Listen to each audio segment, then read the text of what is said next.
I know this is going to be a wake-up call for many teachers who have not embraced technology and the internet, but I'm going to invite you to join me.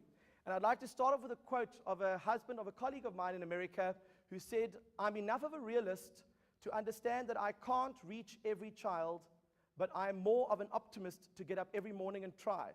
And as teachers, that's what we do. We get up every morning to try and turn those light bulbs on and inspire children. But if you think about it, not everyone has the same tools. Not everyone has the same equipment.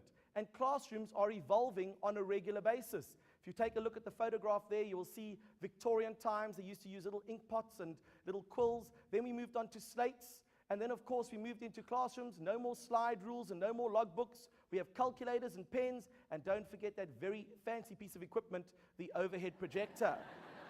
But that has now been shifted away, and we're moving into classrooms with interactive whiteboards, where whiteboards can be touched. You are connected directly to the internet, and your finger is the mouse. And you can imagine how that enriches the classroom and makes the lessons come alive. So some teachers have not embraced the internet yet, and they're still stuck in the outernet. And there is still scope for the outernet. You'll see a lot of the things that you can relate to, but we have to admit one thing, that the internet has indeed actually revolutionized the educational system. But sadly, in South Africa, if you look at our context, not all schools are there yet. We have schools that are under-resourced. We have schools that are overcrowded. We have schools that are understaffed. And that is a sad predicament in South Africa. But that will change. It is improving, and I think that the internet is going to be the emancipator. Students will have instant access to data. They'll be able to network socially and, of course, do everything else in between.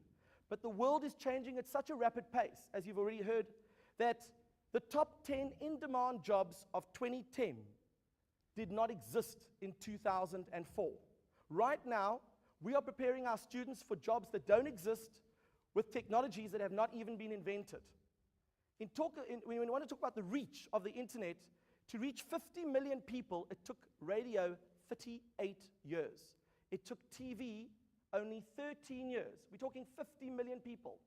The internet took 4 years, Facebook took 2, and of course, Google Plus took 1. But that's nothing.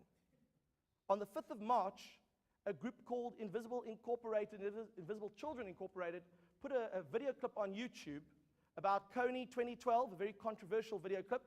And in its first week, it had 32 million views. By the end of, I think by yesterday, there were 91 million views, and on Vimeo, an extra 18 million. That's quite a reach. So where am I going with all of this?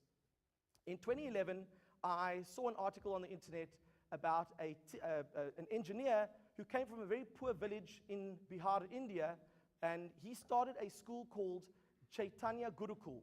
And because he was based on the other side of India, he started conducting lessons using Skype. And that got me excited. So I then contacted him and said, I would like to do that too. And within a week or two, I was teaching his classes in a remote village that, you must understand, the village has got no electricity. So that school is run off generator. And this gentleman, Chandrakant Singh, and his colleagues, they've put money together to put technology into the school because they feel that is where the playing fields are going to be leveled. And you'll see a little video clip of me teaching a class. This is the first class that I taught at the school, and you'll notice the bandwidth is not so great. And that is a problem at the moment in some rural areas, but that will change. That will certainly improve. So in 2012, I set myself some goals. I decided I want to teach 100 international classes. I want to make sure that I apply the lessons here in South Africa, and I want to encourage all of you to join me. Right now, we are only halfway in the year. I've taught over 185 classes.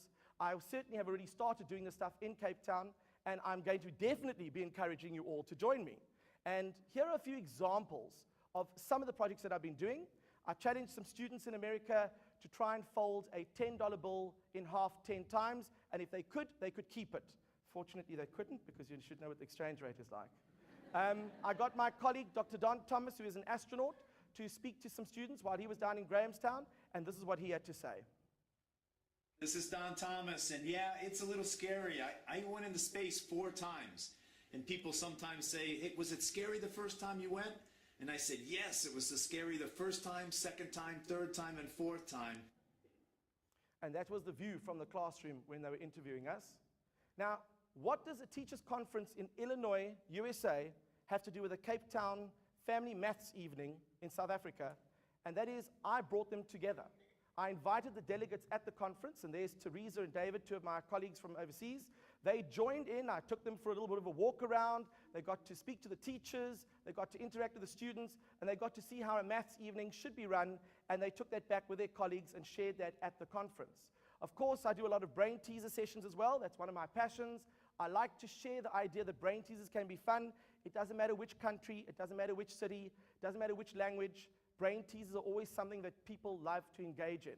And in fact, this school over here in Georgia, the teacher is an ex-Cape Townian, so we have a lot of things that we like to chat about.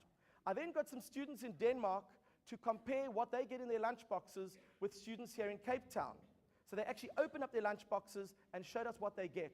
And here's what they asked our kids. Do you only have sugar things in your lunch? Do you only have sugar things in your lunch? The reason they asked, do you only have sugar things in your lunch, is because in Denmark, no sugar is allowed in the school. And when they saw the lunch boxes of the kids that I was teaching, chocolates and chips and all the good things, breakfast for champions, they were quite envious.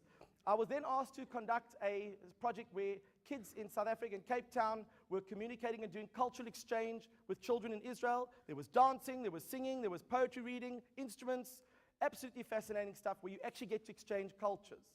You can see the broad range of schools that I'm teaching at. Some of them literally are starting from kindergarten, going all the way up to grade 12. And then, of course, my daughters love joining in and surprising me and the students during lessons. I sometimes even teach at 3:30 in the morning, and that's what we call real dedication. So then I launched a project called Cafe Dilemma, where I get to be the waiter, and I present a menu of different controversial topics: abortion, capital punishment, same-sex marriage, and I get a few adults who are teachers from around the world, and I ask them to stir the pot and put points in for and points against, and then we have a little bit of a robust discussion and argument. And this is very popular, and they've asked for many more sessions, so we'll investigate that further.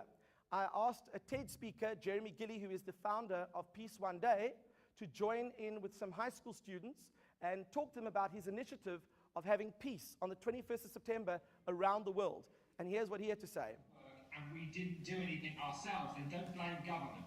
That's the whole point. We have to be involved in the peace process. This day is for us, it's not for governments. And so, I'm delighted that your school has taken so much interest in this, and by working together, we can create peace one day. This is my good colleague, Colleen Addison. She's a teacher in New Jersey, and she asked me as a special favor, could I please send her some information about apartheid in South Africa?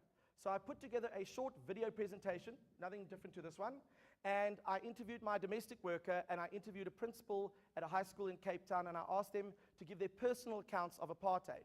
The movie was made, it was uploaded to the internet, and 10 minutes later, it was played to an assembly of 1,000 kids. That is what global collaboration is all about. And of course, Colleen also does a few favors. She reads some stories to my kindergarten kids, and they absolutely love her accent and her stories.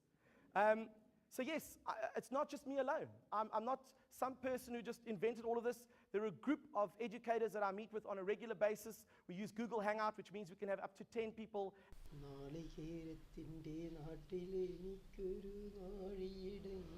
Fantastic. The friendships that have been formed have been phenomenal. And you'll see an example over here. Reinhardt, who's from Germany, his daughter is actually coming down to Cape Town next month to do an internship at Red Cross Children's Hospital based on our connection and our relationship.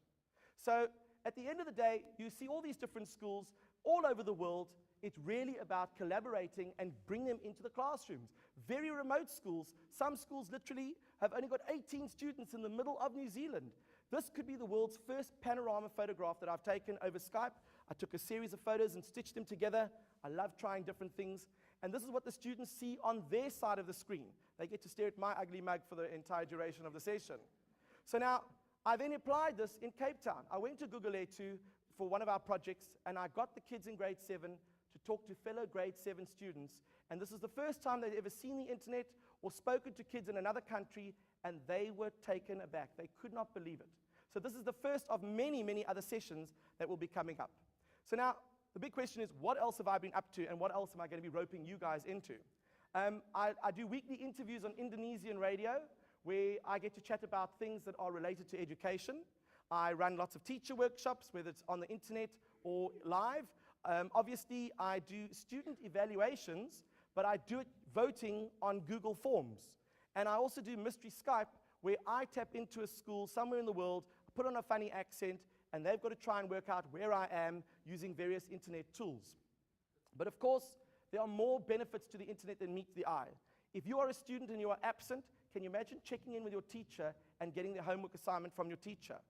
If you were a teacher and you invited a guest speaker or someone inspirational, you can make your subject matter come alive. If you were teaching French, you connected with a French school, they speak to you in French, in English, you speak to them in French. That's what it's about. Cultural exchange, you saw what I did there with the kids in Cape Town and Israel. They swapped and shared culture. Streaming your PTA meetings live so that all parents could take part if they can't make it. And of course, if you can't be at the meeting, chat one-on-one with the teachers. But more importantly, it's about you getting involved and joining forums and learning about what is going on out there. Just empower yourself. But I will say one thing. The internet will never and should never, ever replace a good teacher. Yes, it will help for schools that are short of teachers, and it will make the subject matter richer, but it will never replace a good teacher. So of course, what am I planning for the rest of the year? I mean, there's only a couple of months to go. I want to start getting classes where I have one teacher and several disadvantaged schools all getting a live class simultaneously. I'm launching my World Tour project, and if you go to the TEDx Cape Town Ed website, you will see the links to those. I want to teach on every single continent at the same time. I don't think it's ever been done before. I want South African kids, Israeli kids, and Palestinian kids to talk about issues that are on the ground, what is really going on. I want children at Red Cross Children's Hospital to chat to other children at other hospitals to find out how things are really going on. So I want you to join me on my journey and my friends, and I'm hoping they're here. Can you introduce yourselves? Good morning, Cape Town, South Africa. This is Paula Noggle talking to you from New Orleans, Louisiana. I am a fourth grade math and social studies teacher who loves to use all sorts of Web 2.0 tools to connect my class and make them global citizens. Reinhard, could you speak? Hello, my name is Reinhard Marx from Germany, calling to South Africa. I'm teacher of grade 7 to grade 10 and leader of the one and only radio station for students around the world. I'm a teacher for chemistry, mathematics and media. And Sean?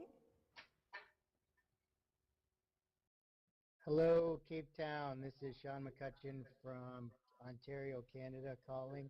I'm a grade 2 teacher here at a rural school. We're in the heart of cottage country. A lot of my students haven't been to major cities before, so we try and use tools like this to connect around the world.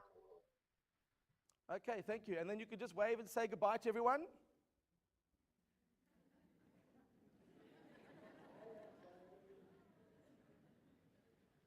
And I encourage all of you to please join me in my mission to make the global classroom come alive. Thank you very much.